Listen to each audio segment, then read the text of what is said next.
Hello, and welcome back to another episode of the Western Canon Challenge, where we are reading the entirety of the Western literary canon out loud.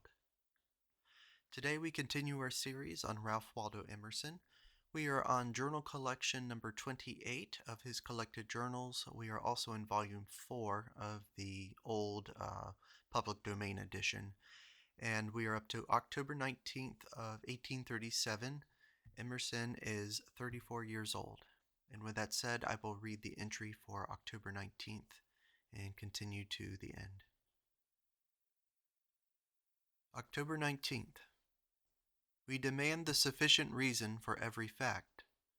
The Greek marbles amaze us until our knowledge or our reflection has supplied every step from the common human consciousness to such peculiar excellence such as a religion asking statues, Pentelican quarries, the Egyptian arts, the happy climate and presence of perfect naked forms in the games, the unchained imagination, now experimenting in a new direction, and so unfettered by any conventions, the unreflecting genius of the people, which permitted them to surrender themselves to the instincts of taste. In skating over thin ice, your safety is in your speed, and a critical judgment would have checked and so broken the invention of Phidias and his fellows. The appeal to the future. The appeal to the future is a great part of life. The boy is allowed to be ignorant and helpless because of the tacit appeal to what he shall be and do. Then comes the young man, the young woman. They have studied much Latin and German, but do not know the meaning of this sentence, and are ashamed to use the dictionary or say, "I do not know." Consent to be despised as ignorant now, and boldly appeal to the future still.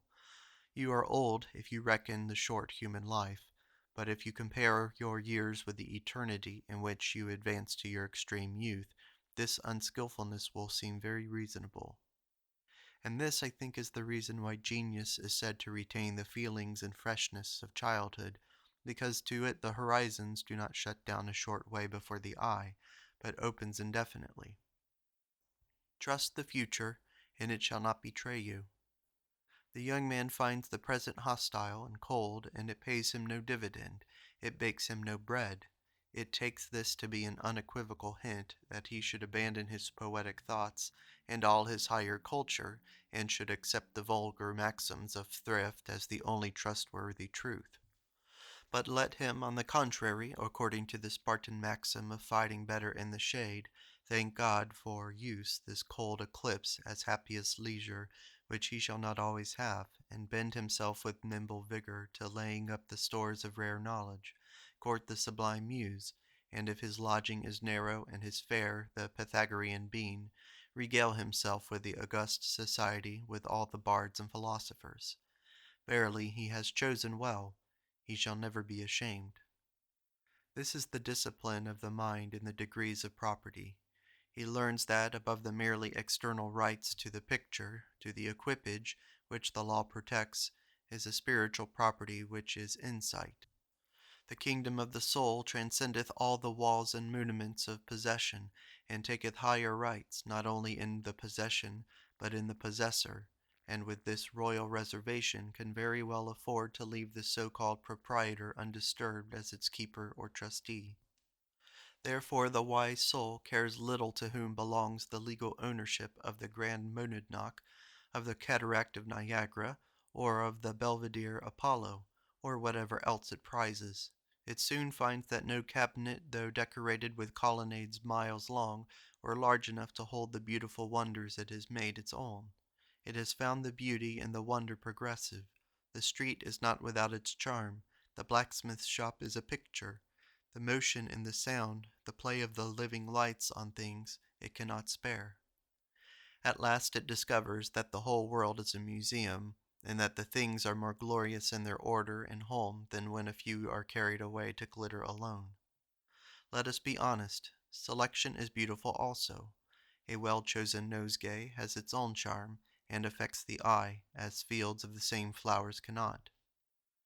When you are sincerely pleased, without any misgiving, you are nourished. Nature softens and harmonizes. She curls the hair where it terminates above the neck.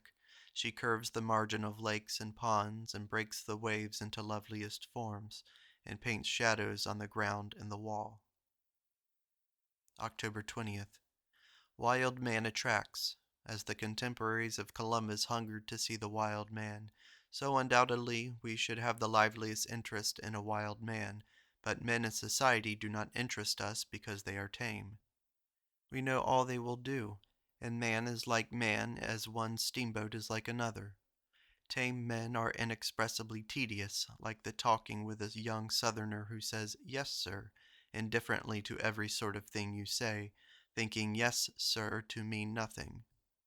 From every man, even from great men as the world goes, a large deduction is to be made on account of this taming, or conventions. His going to church does not interest me because all men go to church.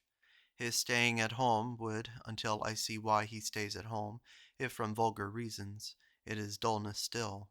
But he falls desperately in love. Aha, does he? Now I am wide awake. This is not conventional, but the great epoch of the revelation of beauty to his soul. Now let me see every line he writes, every step he makes, every kiss which makes him immortal.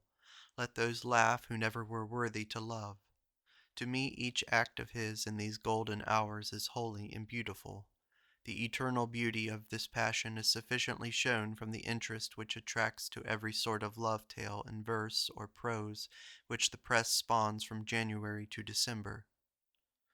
We are eager to know what Shakespeare said at the Boar's Head in Eastcheap. We should like to see him bring wood to his fire, or walking in his yard, but rather would we see what books he chose to entertain a solitary evening, or, refusing all books, what he did. Rather would I know how he looked at the Supreme Being in some lonely hour of fear or gratitude, hear what he said, or know what he forbore to say. Boswellism scrapes all together and would know how the hero did what everybody does, and what he did as everybody does it. But the philosopher drops all the conventional part, and only studies the new involuntary part of each man. As far as Sir Walter Scott aspired to be known for a fine gentleman, so far our sympathies leave him. We know very well the height of that doll, and do not suppose he was any finer gentleman than Beau Brummel or Lord Chesterfield. Our concern is only with the residue, where the man Scott was warmed with a divine ray that clad with beauty every sheet of water, every bald hill in the country he looked upon, and so reanimated the well-nigh obsolete feudal history, and illustrated every trivial corner of a barren and disagreeable territory. In our times, a good example was set by the members of the New Jerusalem Church in London. Somebody at great pains violated the tomb of Swedenborg, and brought away the skull from the body. It was then offered at a great price to his disciples. Not one of them cared to look at it. Margaret Fuller, talking of women, said, "Who would be a goody that could be a genius?" When I commended the adroit New York broker to Alcott, he replied that he saw he had more austerity than I, and that he gave his hand with some reluctance to mere merchant or banker. What is so comic, I pray, as the mutual condescension with which Alcott and Colonel Perkins would give the hand to each other? The same complaint I have heard is made against the Boston Medical College as against the Cambridge Divinity School, that those who there receive their education want faith, and so are not as successful as practitioners from the country schools who believe in the power of medicine. October 21st. One of the facts which I contemplate with awe, because it is the beneficence of the circumambient soul, and no way a benefit of consciousness, is the aid we get from alien events. I fully intend to have done a deed which I esteemed not unfit nor unnecessary. I was hindered by the absence of the parties concerned. Now I see that the deed is far better undone, and thankfully owe the hint for my future guidance to the God.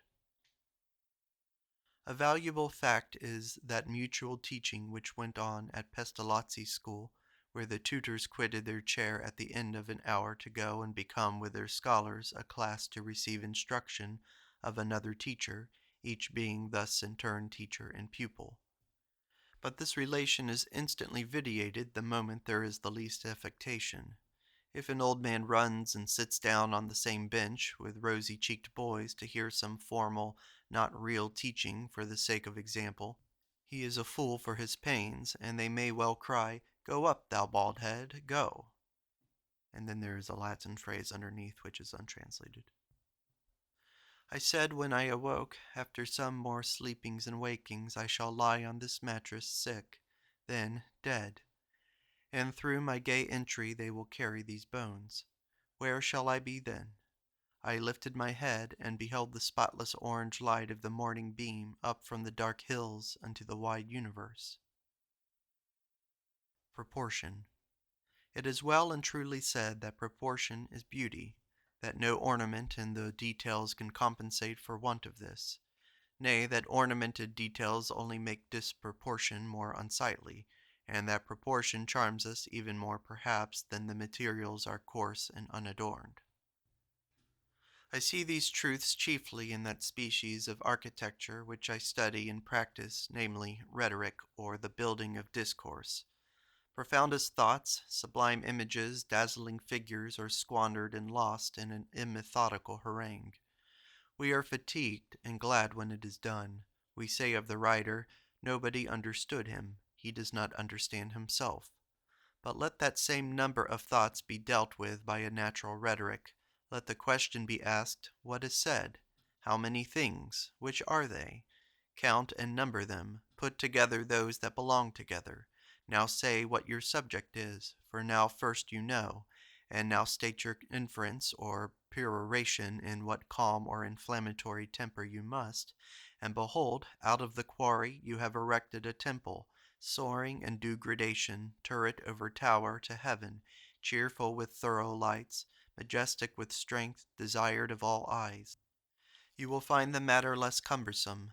It even seems less when put in order, and the discourse as fresh and agreeable at the conclusion as at the commencement. Moreover, if a natural order is obediently followed, the composition will have an abiding charm to yourself as well as to others. You will see that you were the scribe of a higher wisdom than your own, and it will remain to you, like one of nature's works, pleasant and wholesome, and not, as our books so often are, a disagreeable remembrance to the author. A man may find his words mean more than he thought when he uttered them, and be glad to employ them again in a new sense. October 23rd. It is very hard to be simple enough to be good. An individual is the all subordinated to a peculium. In conversing with a lady, it sometimes seems a bitterness and unnecessary wound to insist, as I incline to, on the self-sufficiency of man. There is no society, say I, there can be none. Very true, but very mournful, replies my friend.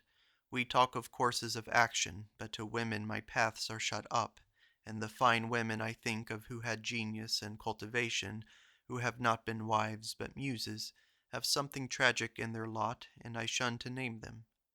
Then I say, despondency bears no fruit. We do nothing whilst we distrust. It is ignoble also to owe our success to the coaxing and clapping of society, to be told by the incapable, "That's capital, do some more." That only is great that is thoroughly so, and from the egg a god. Short note from the editor. The paragraph that follows, though essentially printed in Heroism, Essays First Series, is given here as originally written and with its personal allusions.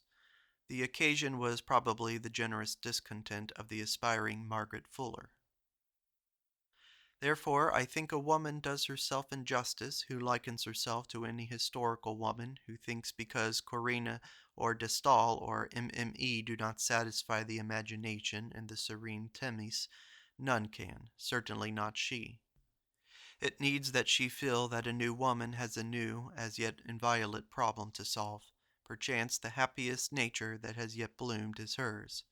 Let it not be ruined beforehand on despaired ground on their failure, but let the maiden with erect soul walk serenely on her way, accept the hint of each new pleasure she finds, Try and turn all the known resources, experiments, pleasures that she may learn from what she cannot as well as what she can do, the power and the charm that, like a new dawn radiating out of the deep of space, her newborn being is.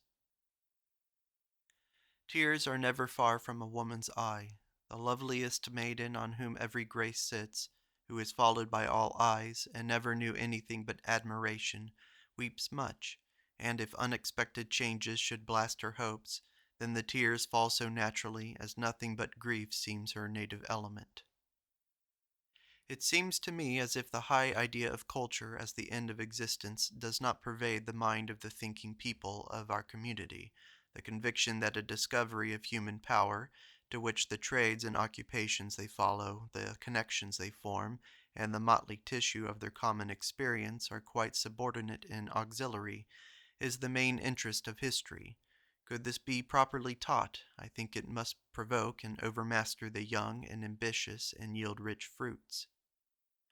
Culture, in the high sense, does not consist in polishing or varnishing, but in so presenting the attractions of nature that the slumbering attributes of man may burst their iron sleep and rush, full grown, into day. Culture is not the trimming and turfing of gardens, but the showing the true harmony of the unshorn landscape with horrid thickets and bald mountains, and the balance of the land and sea. The heart, in a cultivated nature, is the emotion of delight, which is awakened by any manifestation of goodness, is the unerring measure of genuine goodness in any person, and is not betrayed by penchants or passions to honor the semblance of goodness. The heart knows its own. Nobody needs tell it what its friend said or did. It knows its friend, knows that such and such persons are constitutionally its friends because they are lovers of the same things with it. The heart, alike in a conscious or unconscious mind, is the reverence for moral beauty. That is its God. Meekly as a maiden when that appears, it bows itself and worships. October 24th. I find in town the Phi Beta Kappa oration of which 500 copies were printed, all sold in just 1 month. The habitual attitude of the wise mind must be adoration. October 27th. I suppose it must be true that each man is able, in a right state of society, to maintain 5 or 6 persons beside himself and still have leisure for self-cultivation, or rather maintain them by such labor as might be called all leisure, all being the species of employment most agreeable to his constitution. Yet now, if some persons are credible, a man cannot honestly get a livelihood by trade in the city. His integrity would be a disqualification. He might, however, they agree, if he had sufficient time to build up a credit for honesty, but no poor man proceeding on borrowed capital can afford to wait so long. What does this show? Why, that the true way now of beginning is to play the hero in commerce, as it has been done in war, in church, in schools, in state, not begin with a borrowed capital, but he must raise an estate from the seed, must begin with his hands, and earn 1 cent, then 2, then $1, then stock a basket, then a barrow, then a booth, then a shop, and then a warehouse, and not on this dangerous balloon of a credit make his first structure. Franklin, William Hutton, and many New England merchant princes are men of this merit. Iron, if kept at the ironmonger's, will rust. Dr. Bartlett has reclaimed a bog at the bottom of his garden, ditching and earthing it for $27.08, a quarter of an acre. When Monty's mother removed to Mahana, where the charitable habits of the family were unknown, she complained in a sort of alarm that they were no longer visited by the poor. How short is the distance from the two alarms! The ready hand is too frequently put under contribution until the man becomes prudent and refuses to give. Instantly pride, resentment, and inexpectancy hinder all petitioners from asking at his gate. Then the man, self-reproached, is alarmed on the other side, and saith, "The curse of the poor is falling on my roof." This is progress, as it is progress from pride to humility. The heroic cannot be the common, nor the common the heroic. Alfieri lived after his way, and so counts one. Metastasio was a gentleman. Goldoni was none. Who are you, sir? Do you feed very nicely and sleep very warm? A friendship is good which begins on sentiment and proceeds into all mutual convenience and alternation of great benefits. Less good that which begins in commodity and proceeds to sentiment. October 28th. The event of death is always astounding. Our philosophy never reaches, never possesses it. We are always at the beginning of our catechism. Always the definition is yet to be made. What is death? I see nothing to help beyond the observing what the mind's habit is in regard to that crisis. Simply I have nothing to do with it. It is nothing to me. After I have made my will and set my house in order, I shall do in the immediate expectation of death the same things I should do without it. But more difficult is it to know the death of another. Mrs. Ripley says that her little Sophia told the mantua maker this morning that in heaven she was going to ask Dodd to let her sit by mother all the time. And if this little darling should die, Mrs. R. thinks she could not live. So with the expectation of the death of persons who are conveniently situated, who have all they desire, and to whom death is fearful, she looks in vain for a consolation. In us there ought to be remedy. There can be nothing to which the soul is called, to which the soul is not equal. And I suppose that the roots of my relation to every individual are in my own constitution, and not less the causes of his disappearance from me. Why should we lie so? A question is asked of the understanding which lies in the province of the reason, and we foolishly try to make an answer. Our constructiveness overpowers our love of truth. How noble is it when the mourner looks for comfort in your face to give only sympathy and confession that it is a great grief, and the greater because the apprehension of its nature still loiters. Who set you up for professor of omniscience and cicerone to the universe? Why teach? Learn rather. When the conversation soars to principles, Unitarianism is boyish. November 2nd. Immense curiosity in Boston to see the delegation of the Saxon Foxes, of the Sioux, and the Iowas. I saw the Saxon Foxes at the State House on Monday, about 30 in number. Edward Everett addressed them, and they replied. One chief said, they had no land to put their words upon, but they were nevertheless true. One chief wore the skin of a buffalo's head with the horns attached on his head, others birds with outspread wings. Immense breadth of shoulder and very muscular persons. Our Picts were so savage in their headdress and nakedness that it seemed as if the bears and catamounts had sent a deputation. They danced a war dance on the common in the center of the greatest crowd ever seen on that area. The governor cautioned us of the gravity of the tribe, and that we should beware of any expression of the ridiculous, and the people all seemed to treat their guests gingerly, as the keepers of lions and jaguars do those creatures whose taming is not quite yet trustworthy. Certainly it is right and natural that the Indian should come and see the civil white men, but this was hardly genuine, but a show, so we were not parties, but spectators. Therefore a man looks up and laughs, and meets the eyes of some bystander who also laughs. Keokuk, Black Hawk, Roaring Thunder. At Faneuil Hall they built a partition between the two tribes, because the tribes are at war.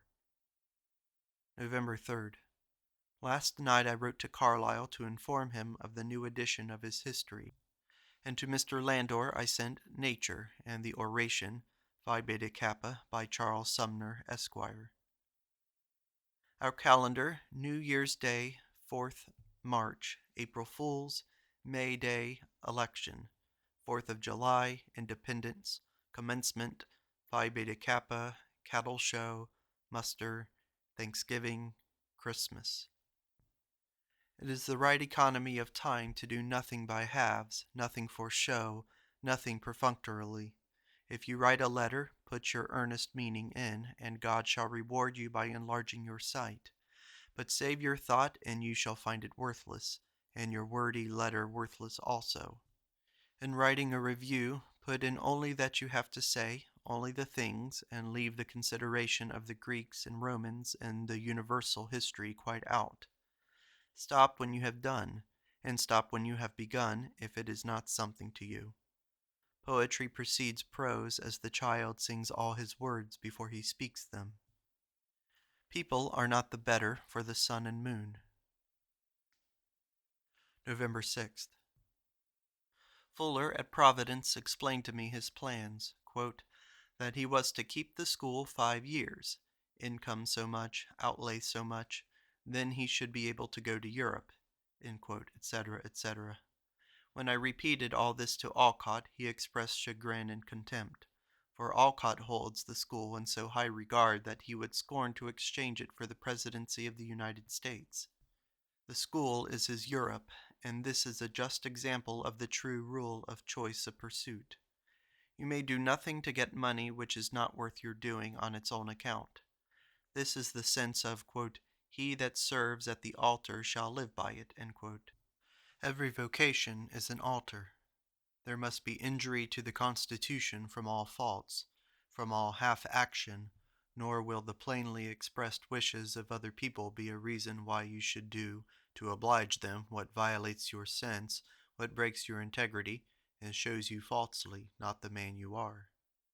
They do not know yet what their importunity hinders you from being. Resist their windy requests. Give leave to great nature to unbind, fold after fold, the tough integuments in which your secret character lies, and let it open its proud flower and its fruitage to the day. And when they see what costly and hitherto unknown blessing they had well nigh defrauded the world, and they will thank you for denying their prayer, and will say, we would have used you as a handy tool, now we worship you as a Redeemer. The difficulty in each particular case is the greater that the recusant himself seldom sees clearly enough what he wants, whither he tends to be able to justify himself for shoving by gliding invitations, and seems to his friends and sometimes to himself a tedious refiner and windy talker. He reserves, however, the Spartan in us, the grit, the terror, the indomitable will. Let them denounce, let them laugh, let them scold, let them hint extreme measures, and take extreme measures, and if it come to that, let the best friend you have shut the door in your face.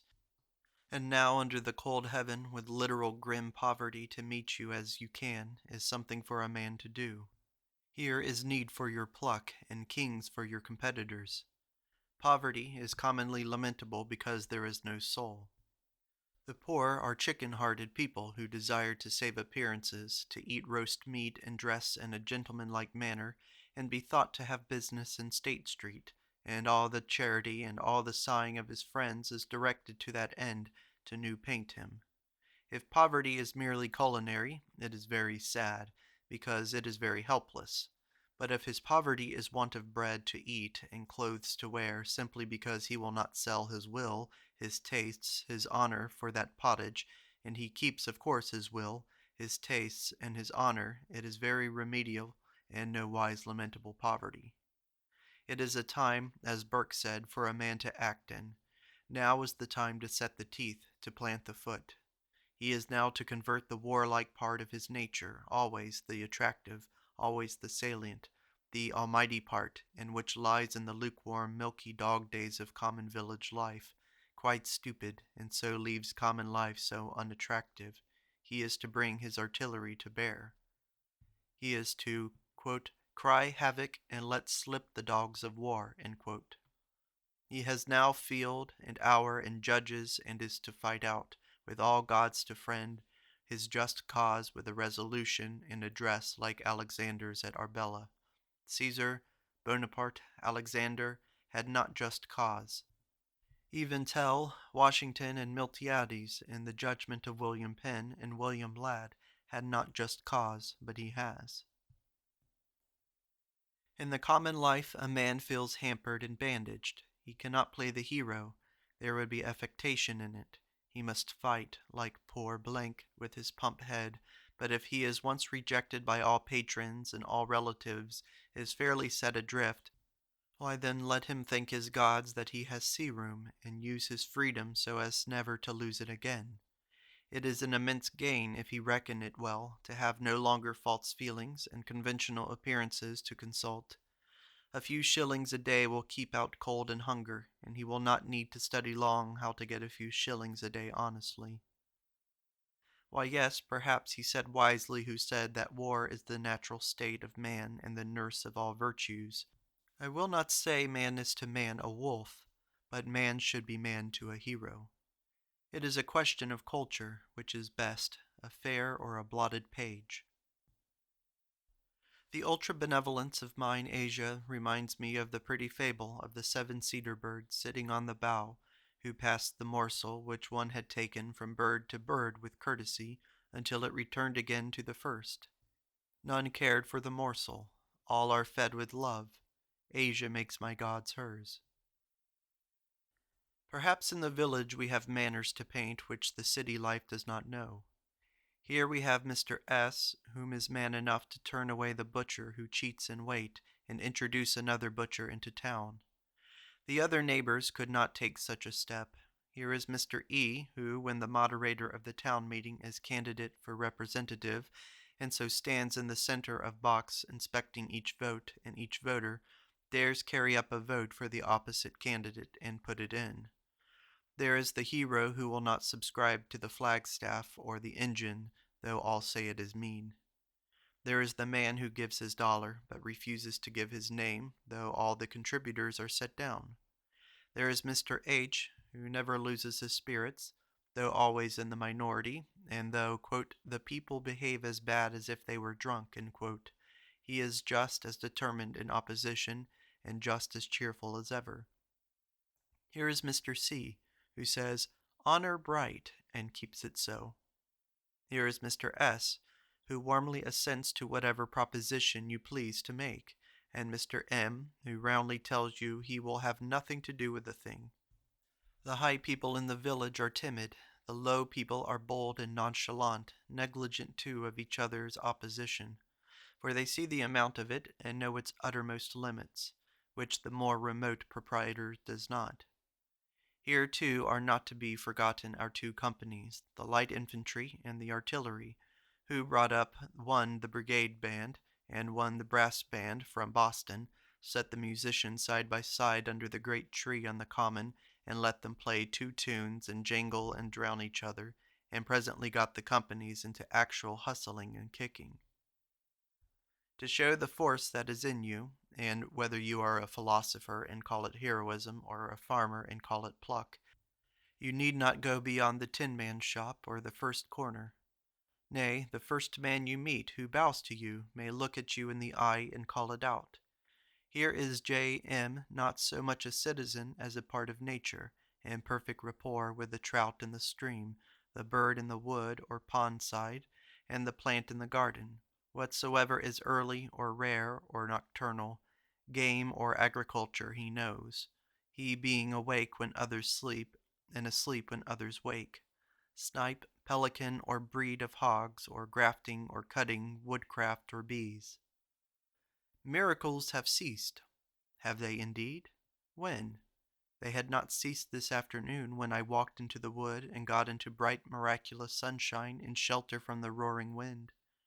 Who sees a pine cone or the turpentine exuding from the tree, or a leaf, the unit of vegetation, fall from its bough, as if it said, the year is finished, or hears in the quiet piney glen the chickadee chirping his cheerful note, or walks along the lofty promontory-like ridges, which, like natural causeways, traverse the morass, or gazes upward at the rushing clouds, or downward at a moss or a stone, and says to himself, miracles have ceased.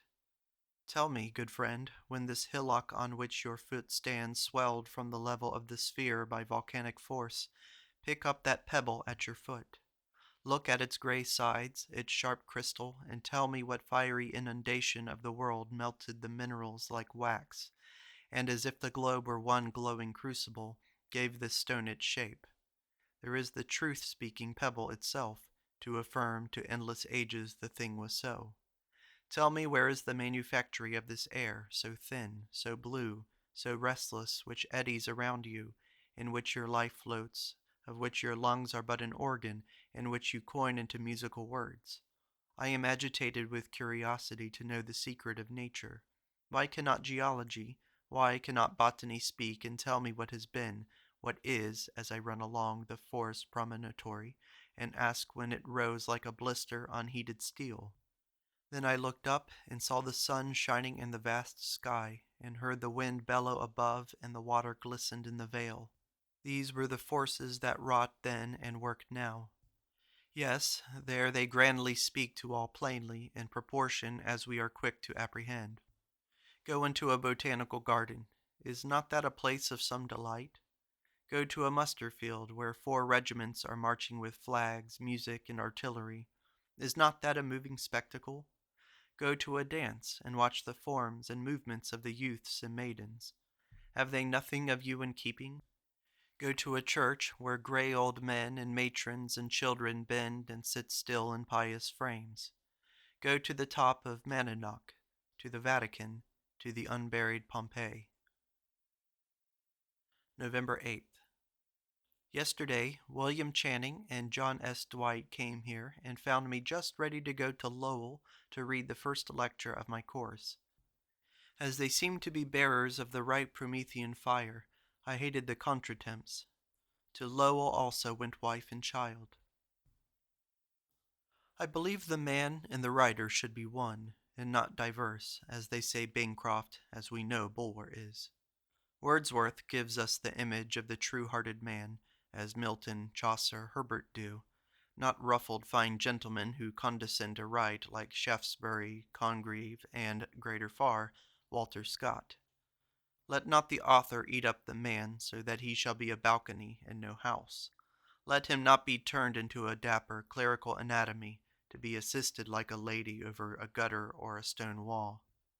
In meeting Milton, I feel that I should encounter a real man, but Coleridge is a writer, and Pope, Waller, Addison, and Swift, and Gibbon, though with attributes, are too modish. It is not man, but the fashionable wit they would be. Yet Swift has properties. Austen is respectable to me. Novalis, Schiller are only voices, no men.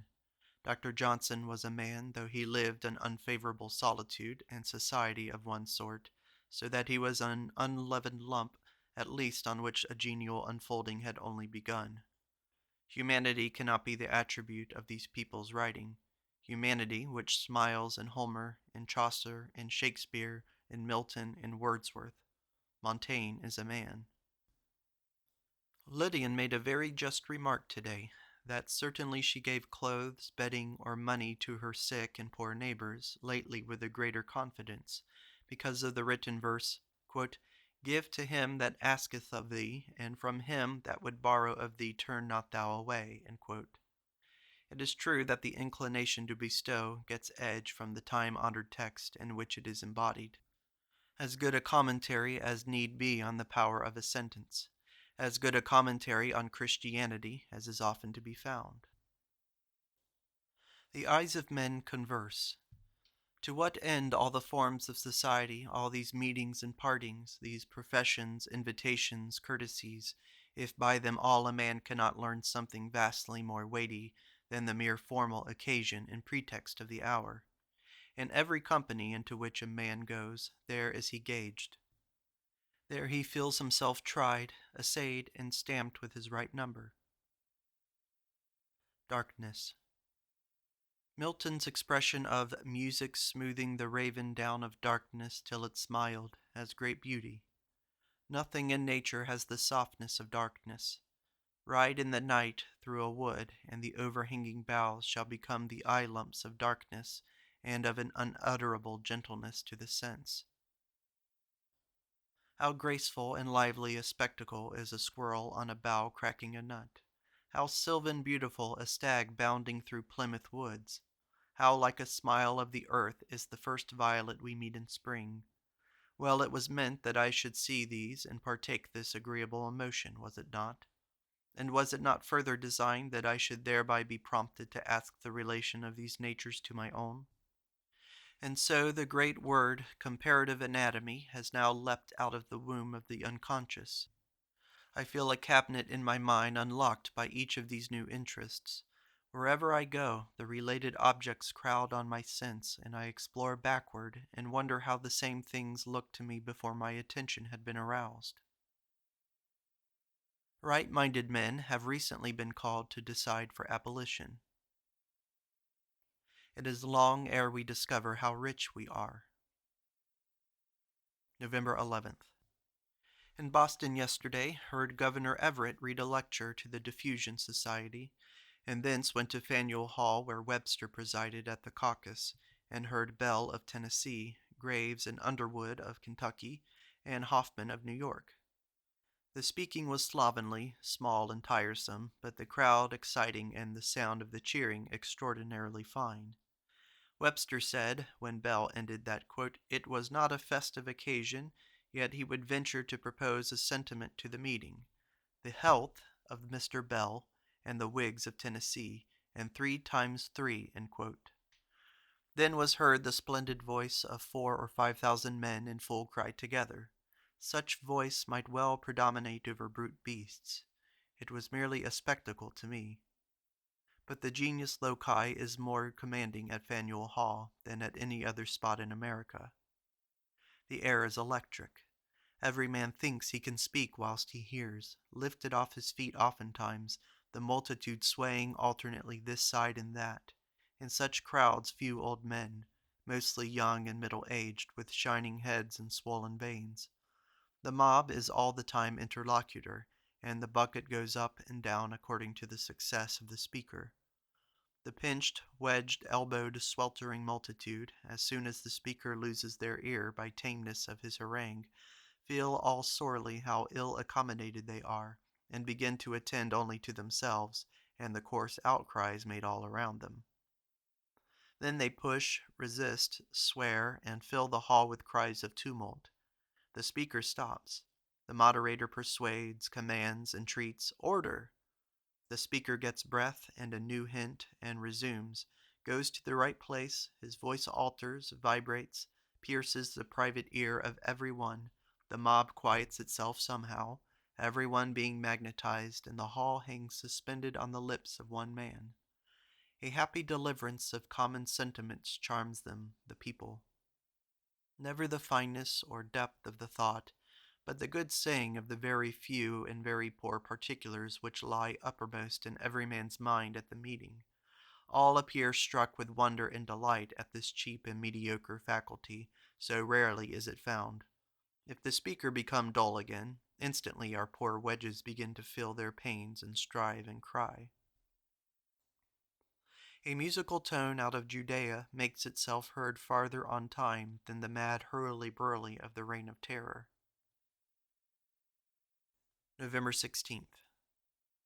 Day before yesterday, the Board of Education sent their secretary hither to form a county association, and Mr. Mann spent his time in the intervals at my house. Hither came, too, Dr. Walker and Mr. Stetson. Prudence is a virtue also, and when you are tempted out to expound your deeper mind, it is as disagreeable to have the conversation instantaneously changed as to find the stair much longer than you have stepped for. One of the fine things said by Mr. Mann was that, quote, "we should think on oath," end quote. In these days I sardanapolize, being sick, and sit by the fire, and read 3 new reviews. A review is a stage-coach or a ferry-boat for the incongruity of the company it assorts. I pass from Ciceronian splendor to handbill writers. I am glad to have poor Pückler Muskau, however so butchered as he is in the Quarterly. Very sweet words these must be to a German fop who rates England so high and would so gladly pass for an Englishman, but he seems to be such a mischievous scamp that I give him up. More gladly I read of Bradley and his beautiful discovery of the aberration of light, guided thereto by the striking analogy of the shifting of the vane on a boat's mast. Turns. A fine scholar may appear very silly to everyone in succession of the audience whom he delights with his eloquence. He is a lens that has no power, but at its focus, at any other distance, it gives all blur and dislocation. He is a cannon that destroys at a distance, But bring the battle hand to hand, and the weapon is cumbrous and useless, no match for a knife. In the common progress of life, we feel that our acquaintance with a few lawyers, with a few political men, with a few merchants has fitted us adequately to converse with all others of those classes. That is, when we are conscious of having mastered the difficulties which once made our talk with either of these tribes useless or embarrassing. When we no longer fear or hate them, then we are quite assured in the expectation of meeting any new individuals of the same class. So, according to our success in talk with 1 score, would be our chance with 10 score. Can you justify your secretest thought to another man, and find that with him it still tells as with you for somewhat important, so will it seem to the human race. November 23rd. This morning I sent to Dr. Walker a critical notice of Carlyle, but I doubt it will return to me. Tone. A fine paper ascribed to Parsons in the Daily Advertiser, not so much for the thing said as for the masterly tone. It is as hard to get the right tone as to say good things. One indicates character, the other intellect. Music. Beethoven sat upon a stile near Vienna one hot summer's day, and caught the tone of the choral flies whose hum filled the air, and introduced it with charming effect into his pastoral symphony. Quote, in brightness of tone, the flute so transcends the other instruments that the composer reserves it for particular occasions. In the song which describes the creation of man, in his eyes' brightness, how beautifully is it introduced. The few pointed notes impart the same brilliancy as the spots of light upon the eyes given by the painter. Music of Nature, page 310. Quote, probably the greatest good effected by the 30 Years' War was the improvement of the wind instruments, page 352. The trumpet. Quote, its splendid tone is heard at a greater distance than that of any other instrument, hence it is pressed into the service of arms. No one has felt its powerful clang like the soldier. Amidst the thunder of the war, its lancet tone cuts through the air and drives the cohorts to battle, page 364. Tone. Quote, it is a curious fact that musical sounds fly farther and are heard at a greater distance than those which are more loud and noisy. When Bartholomon led, the opera connoisseurs could go into the gallery to hear the effect of his Cremona violin, which at this distance predominated greatly above all the other instruments, though in the orchestra it was not perceptibly louder than any of the rest. Page 12. Quote, the strains of the Irish and Welsh may be referred to the harp, the dance tunes of Spain to the guitar, the mountain airs of the Swiss to the hunting horn, and the music of the Turks to the rhythmical clangor of the ancient Greeks. Page 460. November 24th. The self-subsistent shakes like a reed before a sneering paragraph in the newspaper, or even at a difference of opinion concerning something to be done, expressed in a private letter from just such another shaking bulrush as himself. He sits expecting a dinner guest with a suspense which paralyzes his inventive or his acquiring faculties. He finds the solitude of 2 or 3 entire days, when mother, wife, and child are gone, tedious and dispiriting.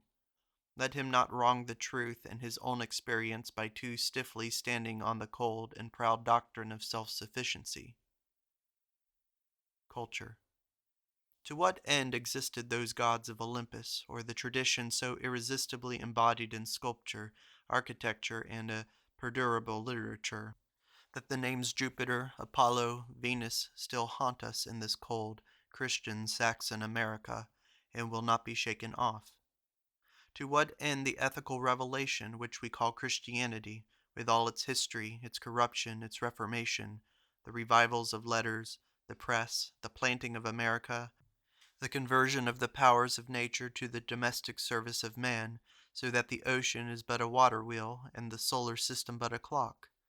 To what end are we distributed into electoral nations made to know and do, half subject still to England through the dominion of British intellect, and in common with England, not yet recovered from the astonishing infusions of the Hebrew soul in the beginning of the world? Why is never a pencil moved in the hand of Raphael or Rembrandt, and never a pen in that of Moses or Shakespeare, but it communicates emotion and thought to me at the end of 500 years and across the breadth of half a globe? And whilst thus the prolific powers of nature over a period of 3 or 4 thousand years to yield spiritual ailment are epitomized and brought to a focus on the stripling now at school, why does yet his relation to a few men and women closed by him outweigh in intensity the entire congregated attractions of worlds and ages? Quote, "He that is down needs fear no fall. He that is low no pride. He that is humble ever shall have God to be his guide. Fullness to such a burden is that go on pilgrimage. Here little and hereafter bliss is best from age to age. The dunghill raker, spider, hen, the chicken too, to me, have taught a lesson. Let me then conform to it be. The butcher, gardener, and the field, the robin and his bait, also the rotten tree doth yield me argument of weight." John Bunyan. Proportion certainly is a great end of culture. A man should ask God morning and evening with the philosopher that he might be instructed to give to every being and thing in the universe its just measure of importance. But let not any say that the only remedy against the idols of the cave is conversation with many men and a knowledge of the world. This is also distorting. State Street or the boulevards of Paris are no truer pictures of the world than is a monastery or a laboratory. The brokers and attorneys are quite as far wide of the mark on one side as monks and academicians are on the other. Their multitude is no argument, even to themselves. There are two ways of cultivating the proportion of character. 1. The habit of attending to all sensations and putting ourselves in a way to receive a variety, as by attending spectacles, visiting theaters, prisons, senate, factories, ships, museums, churches, and hells, a thing impossible to many, and except in mere superficiality impossible to any, for a man is not in the place to which he goes unless his mind is there. And, moreover, let him go to all such places as I have named, what does he know about the miners of Cornwall? Is he sure to allow all that is due to that phase of human nature disclosed in thugs of the desert? Does he appreciate insanity, or know the military life of Russia, or that of the Italian Lazzaroni, or the aspirations and tendencies of the Saxon foxes? 2. The other mode of cultivating gradation and forming a just scale is to compare the depth of thought to which different objects appeal. Nature and the course of life furnish every man, the most recluse, with a sufficient variety of objects to supply him with the elements and divisions of a scale. Let him look back upon any portion of his life. He will see that things have entirely lost the relative proportions which they wore to the eye at the moment when they transpired. The dearest aims of his ambition have sunk out of sight, and some transient shade of thought looms up out of forgotten years. Proportion is not the effect of circumstances, but a habit of mind. The truth is, the mind is a perfect measure of all things, and the only measure. Buds. In the woods this afternoon, the red bud on the dry twig appeared to reach out unto and prophesy an eternity to come. The wise man always throws himself on the side of his assailants. He is not a skeptic who denies a miracle, who denies both angel and resurrection, who does not believe in the existence of such a city as ancient Rome or Thebes, but he is a skeptic and attacks the constitution of human society, who does not think it always an absolute duty to speak the truth, who pretends not to know how to discriminate between a duty and an inclination, and who thinks the mind is not itself a perfect measure. When a zealot comes to me and represents the importance of this temperance reform, my hands drop. I have no excuse. I honor him with shame at my own inaction. Then a friend of the slave shows me the horrors of Southern slavery. I cry, "Guilty, guilty." Then a philanthropist tells me the shameful neglect of the schools by the citizens. I feel guilty again. Then I hear of Byron or Milton who drank soda water and ate a crust whilst others fed fat, and I take the confessional anew. Then I hear that my friend has finished Aristophanes, Plato, Cicero, and Grotius, and I take shame to myself. Then I hear of the generous Morton who offers $1,000 to the cause of socialism, and I applaud the envy. Then of a brave man who resists a wrong to the death, and I sacrifice anew. I cannot do all these things, but these my shames are illustrious token that I have strict relations to them all. None of these causes are foreigners to me. My universal nature is thus marked. These accusations are part of me too. They are not for nothing. It seems to me that the circumstances of man are historically somewhat better here and now than ever, that more freedom exists for culture. It will not now run against an axe at the first step. In other places it is not so. The brave Lovejoy has given his breast to the bullet for his part, and has died when it was better not to live. He is absolved. There are always men enough ready to die for the silliest punctilio, to die like dogs who fall down under each other's teeth, but I sternly rejoice that one was found to die for humanity and the rights of free speech and opinion. The highest culture asks no costly apparatus, neither telescope nor observatory nor college. Everywhere its apparatus is where are human beings in necessity and love. November 25th. What is that society which unites the most advantages to the culture of each? The poor but educated family. The eager blushing boys discharging as they can their little chores and hastening into little parlor to the study of tomorrow's merciless lesson, yet stealing time to read a novel hardly smuggled into the tolerance of father and mother, and atoning for the same by some pages of Plutarch or Goldsmith. Sleep. I suppose that it was only soldiers and emperors that slept but 4 hours in the 24, but David Buttrick told me that since he had followed teaming, he had not averaged more than this, and further, that it sometimes happened that he would be so overcome with drowsiness on the road that he could not proceed. Then he stops his team, turns into a bush at the roadside, and sleeps for 5 minutes. This satisfies him, and he goes on as wakeful as after a night's sleep. The visit of a stranger like Lafayette, Spurzheim, Hall, Martineau has great uses of thought and culture. The crisis of trade, contrasting with the flowing sheet that just before was wafting us over illimitable spaces. The crisis of trade which always teaches political economy and constrains every man to explore the process involving the labors of so many by which a loaf of bread comes from the seed wheat to his table. All these get epitomized into a song, a proverb, a byword, and so their spirit stays. All these instructive slides in our lantern show us something of ethics and something of practice. Whom do they teach? Do not ask who. They teach you, and if you, then tens of thousands. They settle what is and what ought to be. The gloomy catastrophe of a bankruptcy, of a revolution, of a war, which wraps cities and nations in black, is only an emphatic exposition of the natural results of given courses of action, as we look at a pod to learn the virtues of a plant. Does any say that it does no good? For those who have learned by mistakes of policy, which extend over 15 or 20 years, what is right, die, and their wisdom dies with them, for time or Saturn is always devouring his children.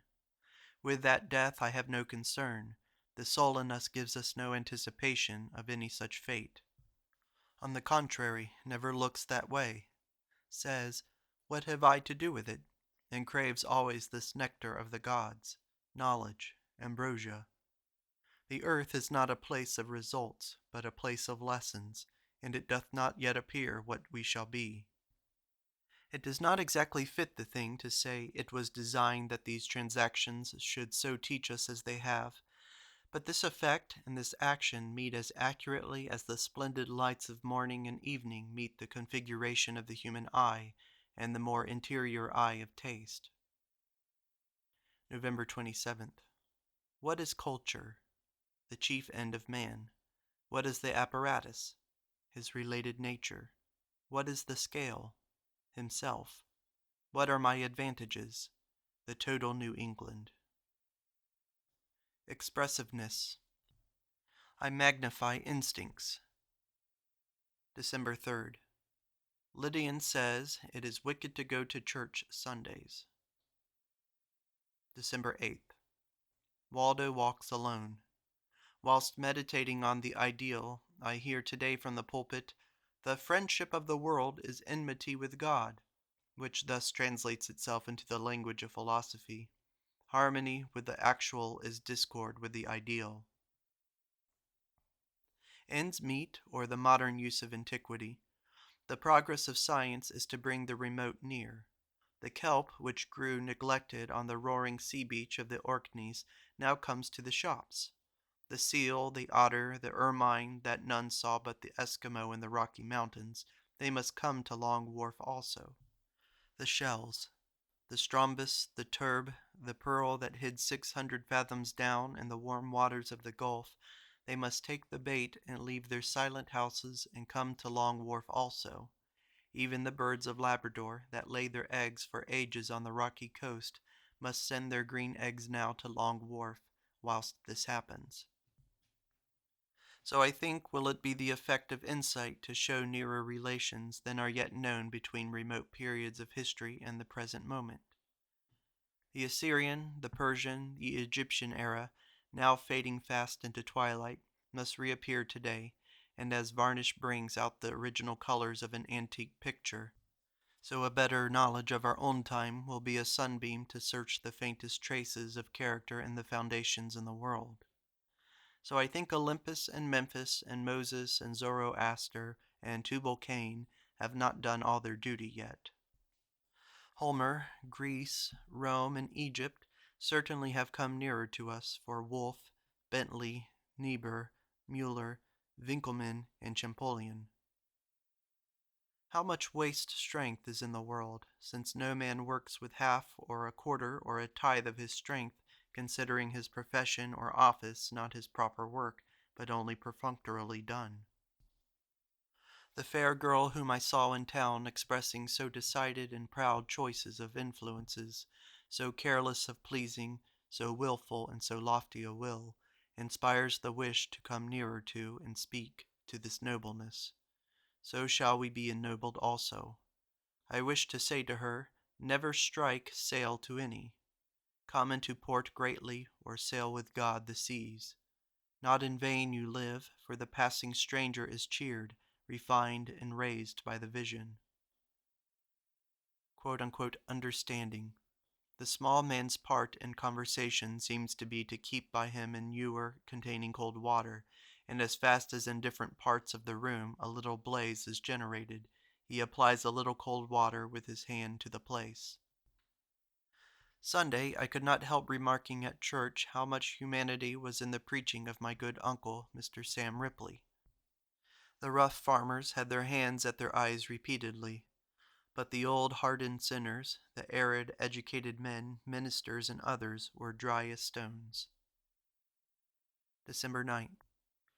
Truth is our element in life, yet if a man fasten his attention upon a single aspect of truth, and apply himself to that alone for a long time, the truth itself becomes distorted, and, as it were, false. The lie of one idea. Elizabeth Hoare made a just remark the other evening about the fair girl I spoke of, that among grown-up or among married women she knew no one who fulfilled the promise of that one. But there were idealizing girls when these women were young. She said she never knew a woman excepting M.M.E., Aunt Mary, who gave high counsels. December 18th. Ah, that we had the power to trace the parentage and the high distinctions of the intellect. God is pure intellect where it becomes one with truth, or is it bipolar there also, and to be called reason subjectively, truth objectively? Of this deity the old sage might well say, its beauty is immense. As it enters our lower sphere, the vision, that high power which perceives the excellence of truth and justice, is called reason. The perception of the relations of the apparent world is called common sense, and we apply the term understanding to the activity of the mind upon the apparent objects, comparing, reasoning, constructing. But intellect and intellection signify to the common ear something else, the consideration of abstract truth. I and mine cannot see the wonder of their existence. This the intellect always ponders. It is never a partisan. It is always an observer. God shows all things bound and formed. The subtle intellect detects the secret intrinsic likeness between remotest things, and as a menstruum dissolves all things into a few principles. This power does not appear in beasts.